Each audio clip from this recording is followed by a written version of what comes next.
Real estate और Indian real estate सुनकर आपके मुंह का जायका बिगड़ सकता है। और साथ में अगर मैं ये जोड़ दूं दिल्ली एनसीआर का रियल एस्टेट, तब तो आपका जायका पूरी तरह से बिगड़ जाएगा। आप एक ऐसी कालिख लगी प्रॉपर्टी मार्केट की कल्पना करेंगे जहां हर दूसरा घर खरीदार विक्टिम है।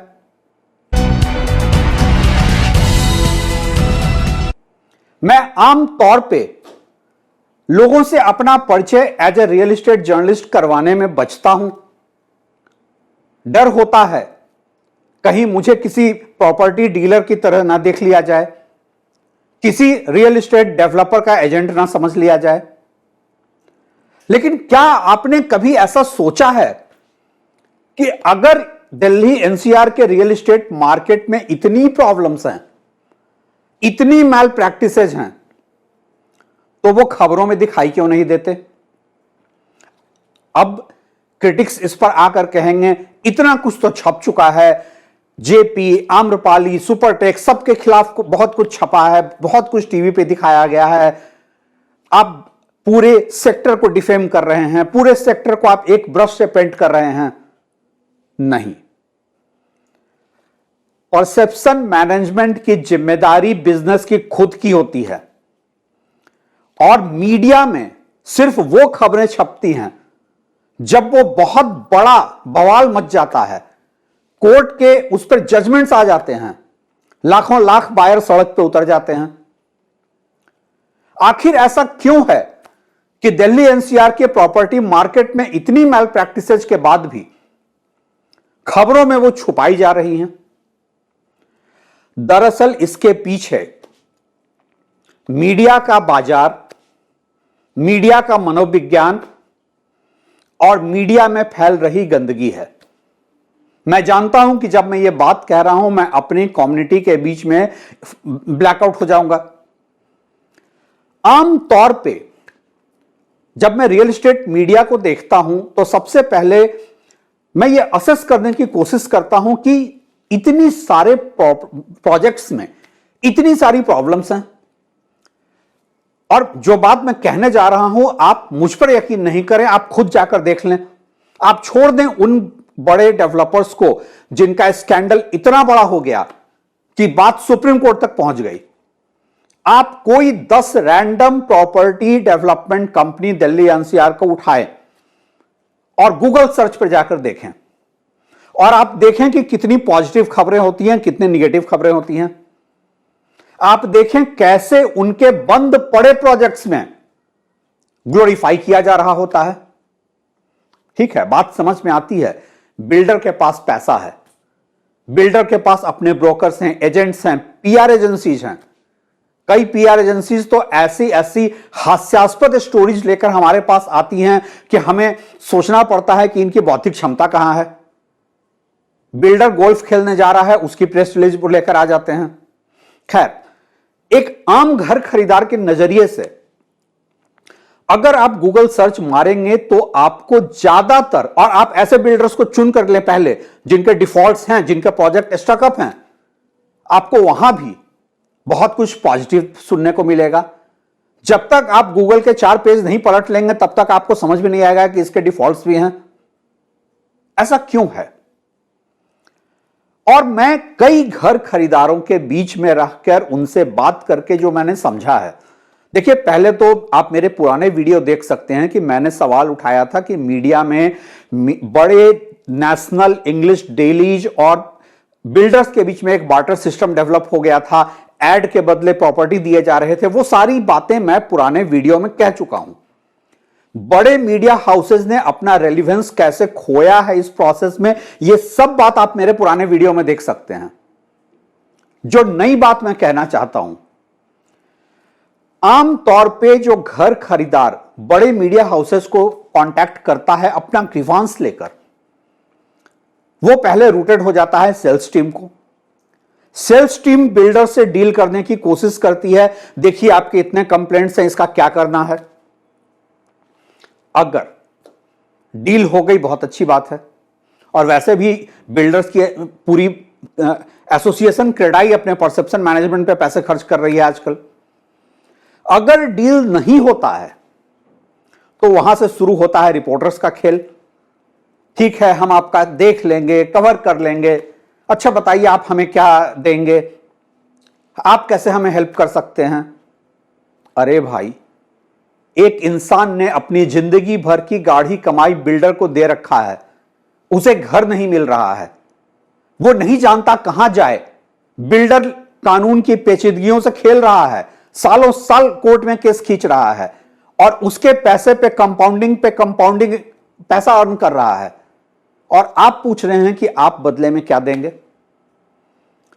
यह हुई उन बड़े मीडिया हाउसेज की कहानी जो छोटे समानांतर मीडिया, पैरेलल मीडिया हाउसेज जो डिजिटल प्लेटफॉर्म्स, यूट्यूब वगैरह के आने के बाद गेम चेंजर होना चाहिए था, वो क्यों नहीं हो रहा है। पहली बात यह है कि जो पैरेलल मीडिया के नाम पे रियल एस्टेट में इमर्ज करके आए हैं, उसमें से ज्यादातर लोग ऐसे हैं जिन्होंने वही मॉडल अपना लिया है जो कल को बड़े मीडिया हाउसेज अपनाते थे, सिर्फ प्राइस टैग कम हो जाता है। जो सीरियस प्लेयर हैं, और मैं उस पर ही ज्यादा सीरियसली बात करना चाहता हूं, सच्चाई यह है कि इस देश में वैकल्पिक मीडिया का क्या मॉडल हो, कैसे सिटीजन जर्नलिज्म की जाए, इस पर एक बहुत बड़े बहस की जरूरत है। और यह जरूरत सबसे ज्यादा रियल एस्टेट में है, क्योंकि इंडिया में हर रफली बात करें, हर कंज्यूमर केसेस में 2/3 प्रॉपर्टी रिलेटेड है। हर बायर, हर होम बायर या तो घर नहीं मिलने से परेशान है, या जो उसे कहा गया था वो नहीं मिला है, या एमिनिटीज नहीं मिली है, बिल्डर के प्रॉमिस और परफॉर्मेंस का गैप है। पूरा का पूरा सिस्टम बिल्डर अपने इशारे पे खेल रहा है उससे।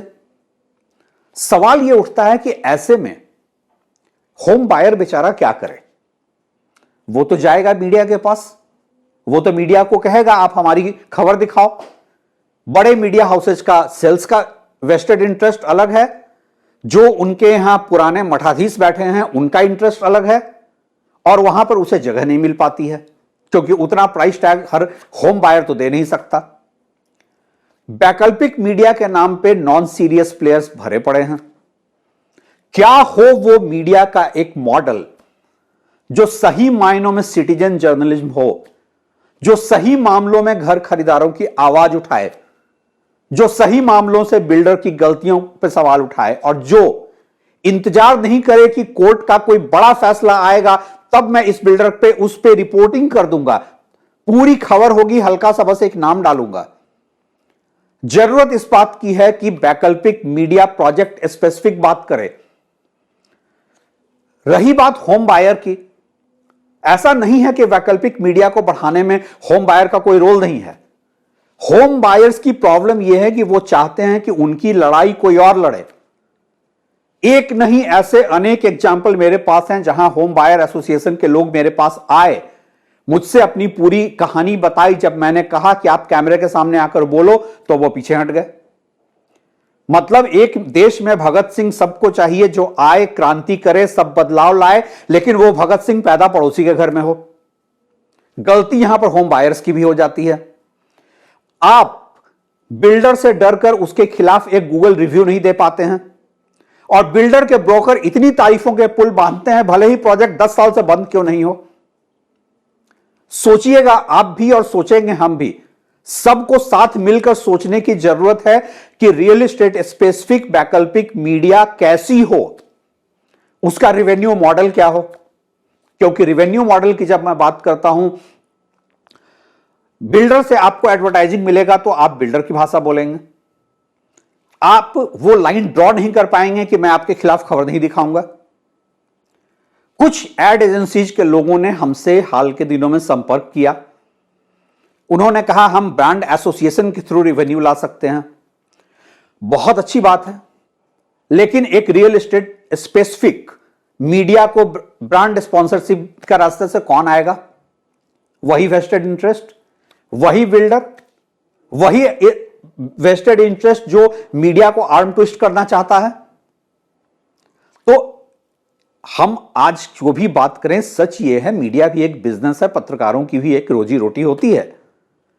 क्या है वो मॉडल जिस पे ना आप बिल्डर के हाथों कॉम्प्रोमाइज करें, ना आप ब्रांड एसोसिएशन के रास्ते जाएं, क्योंकि ब्रांड एसोसिएशन पे मैं जब अपनी तरफ से एडिटोरियल पॉलिसी बताता हूं कि मैं किसी डिफॉल्टर बिल्डर को प्रमोट नहीं करूंगा, मैं किसी बंद पड़े स्टकअप प्रोजेक्ट को प्रमोट नहीं करूंगा, तो सारे लोग पीछे हट जाते हैं।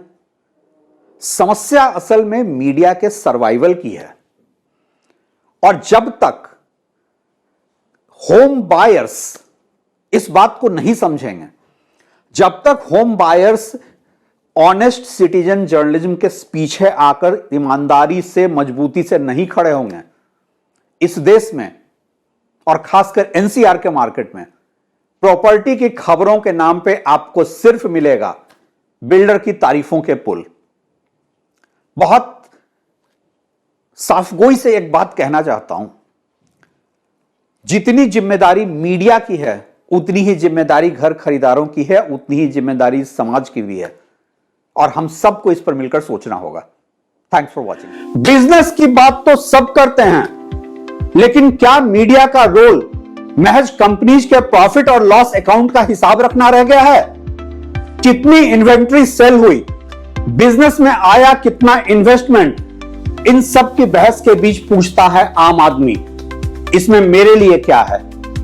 कहीं इंडिपेंडेंट मीडिया भी इंस्टीट्यूशनल मीडिया की तरह गॉसिपिंग में पढ़कर अपनी क्रेडिबिलिटी तो नहीं खो रहा है? जाने अनजाने कहीं हर कंटेंट क्रिएटर बिल्डर की पीआर प्रोपेगेंडा का हिस्सा तो नहीं बन रहा है? कौन करेगा हाशिए पर खड़े आम आदमी के काम की बात? सब्सक्राइब कीजिए track to reality YouTube channel, यहां होती है आपके मतलब की बात।